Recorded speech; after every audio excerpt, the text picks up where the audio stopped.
ഭാര്യ ഭർത്താക്കന്മാരുടെ ഇഷ്യൂ പറഞ്ഞിട്ട് എത്രയോ ആൾക്കാർ എന്നോ വിവാഹം കഴിഞ്ഞിപ്പോൾ 20 വർഷമായി, 20 തല്ല് കഴിഞ്ഞിട്ടുണ്ടാവും, 200 വഴക്കം കഴിഞ്ഞിട്ടുണ്ടാവും, 20 പ്രാവശ്യം പെരേക്ക് പോക്കും കഴിഞ്ഞിട്ടുണ്ടാവും. എന്തിനാ അങ്ങനെയൊക്കെ ജീവിച്ചിട്ട് കാര്യം? നമ്മുടെ ഈഗോയെ ഒന്ന് കുറച്ചാൽ പോരെ?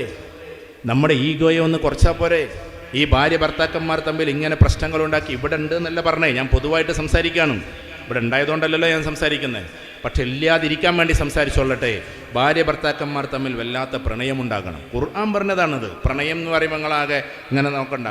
മഹബത്തെന്നും മവദ്ദത്തെന്നും 2 വാക്കാണ്. അതിൽ മവദ്ദത്ത് പരസ്പര സ്നേഹം, ഇത് നിങ്ങൾ തമ്മിൽ ഉണ്ടാകണമെന്ന് വിശുദ്ധ ഖുർആൻ പറയാണ്. നമ്മൾ വിചാരിച്ചത് ഇസ്ലാമിൽ പ്രണയമില്ല എന്നാണ്. ഇസ്ലാമിൽ പ്രണയമില്ല. എപ്പോൾ? വിവാഹത്തിന് മുമ്പ് ഏതെങ്കിലും പെൺകുട്ടികളും ആൺകുട്ടികളും തമ്മിലുള്ള പ്രണയം ഇസ്ലാം പ്രോത്സാഹിപ്പിക്കണില്ല.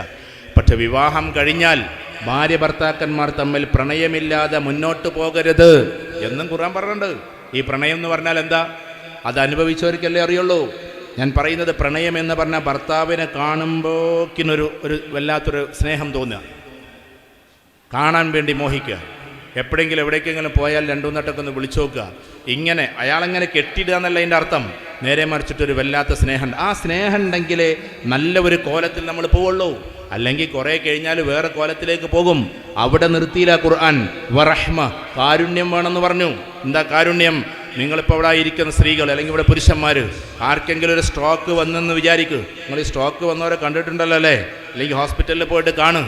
തലച്ചോറിൻ്റെ ഒരു ഞരമ്പൊന്ന് സ്ട്രക്കായാൽ മതി, കൈകാലുകൾ ഇങ്ങനെയാകും, കാല് വേച്ച് നടക്കാൻ തുടങ്ങും. ആ സമയത്ത് ഈ സ്ട്രോക്ക് വന്നിട്ട് ഇപ്പോൾ ഈ ഭാഗത്താണ് വന്നതെങ്കിൽ ഇടത്ത് ഭാഗം കുഴയും, ഈ ഭാഗത്താണ് വന്ന് ഇവിടെ കുഴയും, നടുക്കാണ് വന്നതെങ്കിൽ മൊത്തത്തിൽ ബാധിക്കും. ഇതൊക്കെ ഡോക്ടേഴ്സിനറിയാം, അവർ പറഞ്ഞു തരും. ഏതായിരുന്നാലും ആ ഒരു രീതിയിൽ നമ്മൾ സ്ട്രോക്ക് വന്ന് പ്രിയപ്പെട്ട ഭാര്യ ഇങ്ങനെ വേച്ച് ആൾക്കൂട്ടത്തിലൂടെ വൈകല്യത്തോടു കൂടി നടക്കുമ്പോൾ അവളുടെ കൈ പിടിച്ചുകൊണ്ട് ആൾക്കൂട്ടത്തിലൂടെ നടക്കാൻ പറ്റണം ഒരു ഭർത്താവിന്. അതിൻ്റെ പേരാണ് റഹ്മത്ത്, കാരുണ്യമെന്നാണ്. ആശുപത്രിയിലേക്ക് പോകുമ്പോൾ പ്രിയപ്പെട്ട ഭാര്യയ്ക്ക് നടക്കാൻ പറ്റാതെ വരുമ്പോൾ അവളെ പൊക്കിയെടുത്ത് നടക്കാൻ പറ്റണം. അതാണ് കാരുണ്യമെന്ന് പറഞ്ഞാൽ. അവളൊരു മൂലയിൽ കിടക്കുമ്പോൾ അല്ലെങ്കിൽ അയാളൊരു മൂലയിൽ കിടക്കുമ്പോൾ ശുശ്രൂഷാപൂർവം അവളുടെ കൂടെയുണ്ടാകണം. അതിൻ്റെ പേരാണ് കാരുണ്യം. ഈ കാരുണ്യത്തോടു കൂടി പ്രണയിക്കണമെന്നാണ് വിശുദ്ധ ഖുർആൻ നമ്മളോട് പറഞ്ഞിട്ടുള്ളത്. ഭാര്യ ഭർത്താക്കന്മാർ തമ്മിൽ അങ്ങനെയാകും. പിന്നെ മക്കളും ഉമ്മമാരും തമ്മിലുള്ള ബന്ധം, ഉപ്പമാരും തമ്മിലുള്ള ബന്ധം, ഇടയ്ക്കിടയ്ക്ക് ചുംബനങ്ങൾ കൊടുത്ത് മക്കളെ ഫ്രണ്ട്സാക്കിക്കൊണ്ട് നടക്കണം. പ്രിയപ്പെട്ട കുടുംബത്തിലെ കുടുംബസംഗമം കൂടിയത് ഇങ്ങനെ കുടുംബത്തിൻ്റെ ഒരുമ മാത്രം പറയാനല്ല, ഇതിന് പുറത്ത് ചില കാര്യങ്ങളുണ്ട്. അത് ഈ കുടുംബത്തിൽ അപ്പുറത്തിരിക്കുന്ന പന്തലിലും ഇപ്പുറത്തിരിക്കുന്ന പന്തലിലും ഒരു പക്ഷേ ഇന്നൊരു പാവം പെൺകുട്ടി വന്നിട്ടുണ്ടാകും. 2 കുട്ടികളുടെ കയ്യും പിടിച്ചോണ്ട്, ഞാനൊരു ഉദാഹരണം പറയാം. 2 കുട്ടികളുടെ കയ്യും പിടിച്ചോണ്ട് ഭർത്താവ് ഒരു പക്ഷേ തളർന്ന കിടപ്പിലായിരിക്കും, അല്ലെങ്കിൽ ചിലപ്പോൾ മരിച്ചു പോയിട്ടുണ്ടാകും. ആളെ ഇന്ന് ഈ പ്രസംഗത്തിൻ്റെ തിമർപ്പിലോ അല്ലെങ്കിൽ നിങ്ങളുടെ കരഘോഷങ്ങൾക്ക് മുമ്പിലോ അല്ലെങ്കിൽ ഇവിടുത്തെ കുട്ടികളുടെ പരിപാടിക്കുള്ളിലോ നിങ്ങൾ കണ്ടെത്തിയെന്ന് വരില്ല. അവരെ കണ്ടെത്താൻ നിങ്ങൾക്ക് പറ്റണം. നമ്മുടെ ഈ പാവം ഈ KV കുടുംബത്തിലെ ഒരംഗം അല്ലെങ്കിൽ അങ്ങനെ പല അംഗങ്ങളും, അവൾക്കൊരു കുടിപ്പാടമില്ലത്രേ, അവൾക്ക് കിടന്നുറങ്ങാൻ ഒരു ഇടമില്ലത്രേ. പാവം ഭർത്താവ് ഈ ലോകത്തോട് വിട പറഞ്ഞിട്ടുണ്ടത്രേ. ഈ കുടുംബത്തിൽ ആയിരക്കണക്കിന് ആളുകൾ കൂടി 1000 രൂപ വീതം എടുത്താൽ ഒരു പക്ഷേ അവൾക്കൊരു വീടാകും. അങ്ങനെ വീടാകുന്ന സമയത്ത് നിങ്ങളെല്ലാവരും അതിൻ്റെ ഹൗസ് വാമിങ്ങിന് പോകണം, അതിൻ്റെ കുറ്റൂശക്ക് പോകണം. ബിരിയാണി വിളമ്പി കഴിക്കാനല്ല, നിങ്ങൾക്ക് നാസ്ത കഴിക്കാനുമല്ല. ആ മക്കളെ കണ്ടിട്ട് സന്തോഷപൂർവ്വം പച്ചവെള്ളം കുടിച്ചിട്ട് നിങ്ങൾ അവിടെ നിന്ന് ഇറങ്ങുമ്പോൾ ഈ പാവം പെണ്ണ് കരഞ്ഞുകൊണ്ട് തൻ്റെ മഫ്ത കൊണ്ട് തുടക്കും കണ്ണുനീര്. അള്ളാഹുവിൻ്റെ അർശ് കുലുങ്ങും. അപ്പോൾ വിധവകളെ സംരക്ഷിക്കണമെന്ന് അള്ളാഹുവിൻ്റെ റസൂൽ സ്വല്ലല്ലാഹു അലൈഹി വസല്ലം പറഞ്ഞതാണ്. അതുകൊണ്ട് നമ്മുടെ കുടുംബത്തിലെ പാവപ്പെട്ട ജനതയെ കണ്ടറിയാൻ കൂടി വേണ്ടിയിട്ടാണ് ഇന്ന് ഈ കുടുംബസംഗമം ഇവിടെ കൂട്ടിയിട്ടുള്ളത്. ഈ കുടുംബത്തിലെ കഴിവുള്ളവർ നമ്മൾ കുടുംബസംഗമം നടത്താറുണ്ട്. സാധാരണ കുടുംബസംഗമത്തിലെ സക്കാത്തുകളൊക്കെ കൊല്ലത്തിൽ ഒന്നിച്ച് പിരിക്കാറാണുള്ളത്. ഞാൻ എൻ്റെ നിർദ്ദേശം വെക്കുന്നു എന്ന് മാത്രം. അത് നിങ്ങൾ സംഘടനയും സംഘങ്ങളുമാക്കി മാറ്റല്ലേ. പകരം കുടുംബക്കാർക്ക് വിതരണം ചെയ്യാൻ കുടുംബത്തിലെ സക്കാത്തിനെ നിങ്ങൾക്ക് ഒരുമിപ്പിച്ച് ചേർക്കാവുന്നതാണ്. അതിന് പ്രത്യേക ആളുകളെ തന്നെ തയ്യാറാക്കാവുന്നതാണ്. അങ്ങനെ എല്ലാ ആളുകളുടെയും സക്കാത്ത് പിരിച്ചാൽ തന്നെ ഇപ്പം നമ്മുടെയൊക്കെ കുടുംബത്തിൽ ഒരു പക്ഷേ 8-10 ലക്ഷമൊക്കെ അത് ഉണ്ടാകാറുണ്ട്. അങ്ങനെ വരുമ്പോൾ 2-3 ആളുകളെ നമുക്ക് സംരക്ഷിക്കാൻ പറ്റും. ഇങ്ങനെ അതിനെ നമുക്ക് സ്വരൂപിക്കാം, ഹദിയയായിട്ട് കൊടുക്കാം, നിങ്ങൾക്ക് സക്കാത്ത് സദക്കയായിട്ട് കൊടുക്കാം. ഇങ്ങനെ ഏതെങ്കിലുമൊക്കെ രൂപത്തിൽ നമ്മുടെ കുടുംബത്തിലെ പാവപ്പെട്ടവർക്ക് സന്തോഷപൂർവ്വം ജീവിക്കാൻ നമ്മുടെ ഒരു കയ്യൊപ്പ് കൂടി ഉണ്ടാവുക എന്നതാണ് ഈ കുടുംബ സംഗമത്തിൻ്റെ മറ്റൊരു ലക്ഷ്യം എന്ന് നമ്മൾ തിരിച്ചറിയണം. ഈ പാവപ്പെട്ടവരെ സഹായിക്കാൻ നമ്മുടെ കാരുണ്യ സമയസ്തം അത് നീളുക തന്നെ വേണമെന്നതാണ്. അതിന് സ്ത്രീകൾ പ്രത്യേകിച്ചും അതിൻ്റെ ഒരു മുന്നൊരുക്കം നടത്തണമെന്നതാണ്. ഇതേപോലെ തന്നെ നമ്മുടെ കൂട്ടത്തിൽ രോഗികളായ ആളുകളുണ്ടാകും. ആ രോഗികളായ ആളുകൾക്ക് ഒരു നേരത്തെ ഡയാലിസിസ് നടത്താൻ 250 മതി. പക്ഷെ വണ്ടി വിളിച്ച് പോകാനും വരാനും ഒരുപാട് ആളുകളുടെ ആവശ്യമുണ്ട്, ഒരുപാട് പൈസയുടെ ആവശ്യമുണ്ട്. ആ ഡയാലിസിസ് നടത്താനെങ്കിലും നമ്മുടെ ഒരു 1000 രൂപ അതിൽ ചെന്നാൽ എത്ര വലിയ സാർത്ഥകമായി ഇങ്ങനെ രോഗികളെ ശുശ്രൂഷിക്കുന്ന, അവരെ പരിലാളിക്കുന്ന അവസ്ഥയിലേക്ക് എത്തണം. അതേപോലെ തന്നെ നമ്മുടെ കുടുംബത്തിലെ സമർത്ഥരായ ആളുകൾ, ഇനി KV കുടുംബം കൂടുമ്പോൾ ഒരിക്കലും ഇങ്ങനെ കൂടിയിട്ട് ഒരുപാട് ആളുകളെ പ്രസംഗിക്കാൻ വിളിച്ച് അങ്ങനെ നീണ്ട പ്രസംഗമൊന്നും വേണ്ട. പകരം നിങ്ങൾ ചെയ്യേണ്ടത് ഇനി കൂടുന്ന സമയത്ത് നിങ്ങൾ കുട്ടികൾക്ക് വേണ്ടി ടെസ്റ്റുകൾ നടത്തണം. മൾട്ടിപ്പിൾ ഇൻ്റലിജൻസ് ടെസ്റ്റ് എന്നാണ് അതിന് പേര്. നടത്തുന്ന ആളുകളൊക്കെ ഒരുപാടുണ്ടാകും. അങ്ങനെ നടത്തിയാൽ ഏത് ഭാഗത്തേക്കൊക്കെ കുട്ടികൾക്ക് തിരിയാൻ പറ്റുമെന്ന് അതിൻ്റെ ഇടയ്ക്കൊരു ചെക്കിങ്ങും കൂടിയുണ്ട്. ആ ചെക്കിങ്ങിൻ്റെ പേരാണ് പേഴ്സണാലിറ്റി അനാലിസിസ് ടെസ്റ്റ്, പാറ്റ് എന്ന് പറയും. അങ്ങനെ അനാലിസിസ് ടെസ്റ്റ് നടത്തിയാൽ വിദേശ രാജ്യങ്ങളിലൊക്കെ സ്കൂളുകളിൽ അങ്ങനെയാണ്. അതൊക്കെ നടത്തിയിട്ട് ആ കുട്ടികൾ ഓരോ ഭാഗത്തേക്ക് തിരിക്കുക.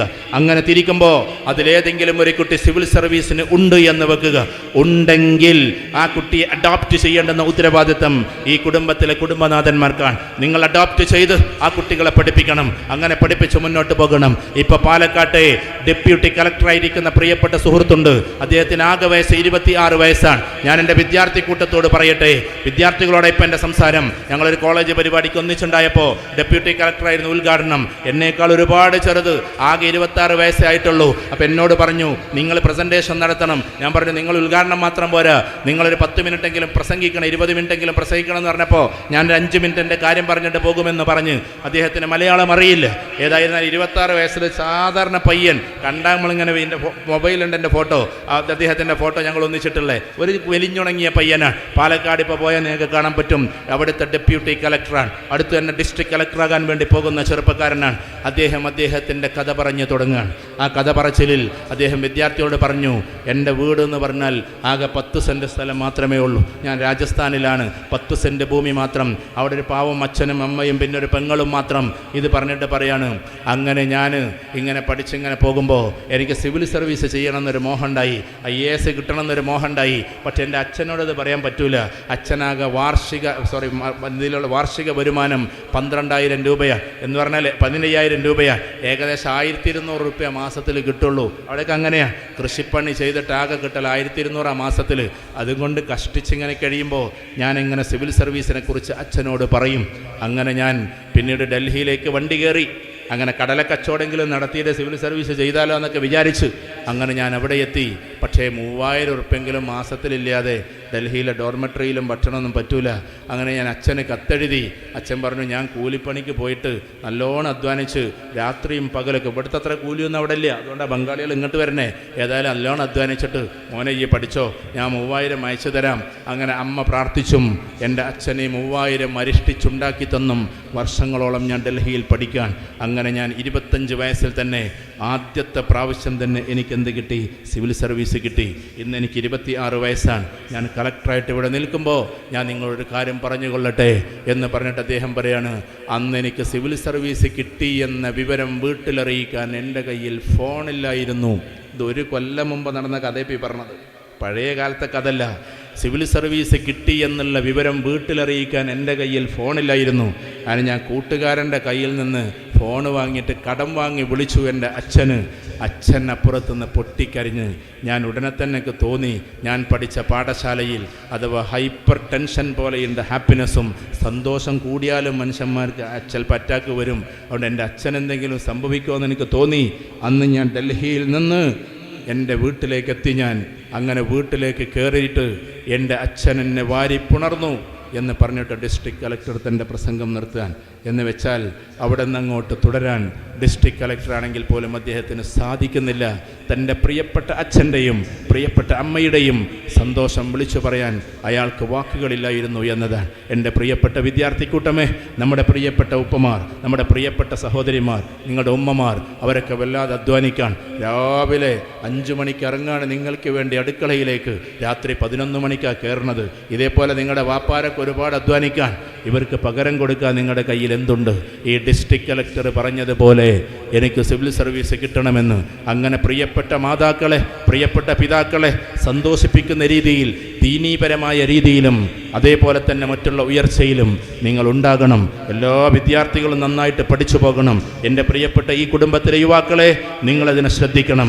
നിങ്ങൾ യൂത്ത് വിങ്ങാണ്. വിങ്ങെന്ന് പറഞ്ഞാൽ ഗ്രൂപ്പ്, വകുപ്പ് എന്നൊക്കെ അർത്ഥമുണ്ടെങ്കിലും അതോടൊപ്പം തന്നെ ഒരർത്ഥം കൂടിയുണ്ട്, ചിറക് എന്ന്, WING. അത് ചിറക് എന്ന് കൂടിയാണ്. നിങ്ങൾക്ക് ഈ കുടുംബത്തെ മുഴുവൻ എടുത്തു പറക്കാനുള്ള കരുത്തുണ്ട്. Because you are youth wing. നിങ്ങൾ യൂത്ത് എന്ന ചിറകാണ്. അതുകൊണ്ട് തന്നെ നിങ്ങൾ എടുത്തു പറക്കുക. യുവാക്കൾ ഇതിന് നേതൃത്വം കൊടുക്കുക. എൻ്റെ ഗൾഫിലുള്ള സഹോദരന്മാരെ, നിങ്ങൾക്ക് എങ്ങനെ ഇവരെ സഹായിക്കാൻ പറ്റുമോ ആ അർത്ഥത്തിൽ നിങ്ങൾ ചെയ്യുന്നുണ്ട്, ഇനിയും ചെയ്തുകൊണ്ടേയിരിക്കുക. പ്രിയപ്പെട്ട കാരണവന്മാരെ, ഈ കുടുംബത്തിന് യശസ്സോടെ നിങ്ങൾ നേതൃത്വം കൊടുക്കുക. എൻ്റെ മധ്യവയസ്കരായ സുഹൃത്തുക്കളെ, ഇതിന് നേതൃത്വം കൊടുത്തുകൊണ്ട് നിങ്ങൾ മുന്നോട്ട് പോവുക. പ്രിയപ്പെട്ട ഉമ്മാമ്മമാരെ, പ്രിയപ്പെട്ട ഉപ്പാപ്പമാരെ, നിങ്ങൾ ഇവർക്ക് വേണ്ടി കണ്ണീരണിഞ്ഞുകൊണ്ട് വീണ്ടും പ്രാർത്ഥിക്കുക. ഇനി ഈ കുടുംബത്തിൽ, ഈ KB കുടുംബത്തിൽ ഇല്ല ഒരു പെൺകുട്ടിയും കരയരുത്, ഒരു ആൺകുട്ടിയും കരയരുത്. സന്തോഷപൂർവ്വം നല്ല രീതിയിൽ മുന്നോട്ട് പോകുന്ന അവസ്ഥയുണ്ടാകണം. അങ്ങനെ മാതാക്കളെ സ്നേഹിച്ചും കുടുംബത്തിൽ എല്ലാവരോടും നല്ല രീതിയിൽ ബന്ധങ്ങൾ പുലർത്തിയും മൊത്തത്തിൽ എല്ലാ മനുഷ്യരെയും, നമ്മുടെ വീടിനേക്കാൾ വലുതാകേണ്ടത് നമ്മുടെ മനസ്സാണ്. വീട് ചെറുതാലേയും പ്രശ്നമില്ല, പക്ഷെ വീട്ടുകാരിയുടെ മനസ്സ് വലുതാകണം. ആ അവസ്ഥയിൽ എല്ലാവരെയും ഉൾക്കൊള്ളേണ്ടുന്ന ഒരു broad mind and vast mind നമ്മുടെ ഉള്ളിൽ നിക്ഷേപിച്ചിട്ടേ ഈ കുടുംബ സംഗമം വിട്ട് നിങ്ങൾ പോകാവൂ.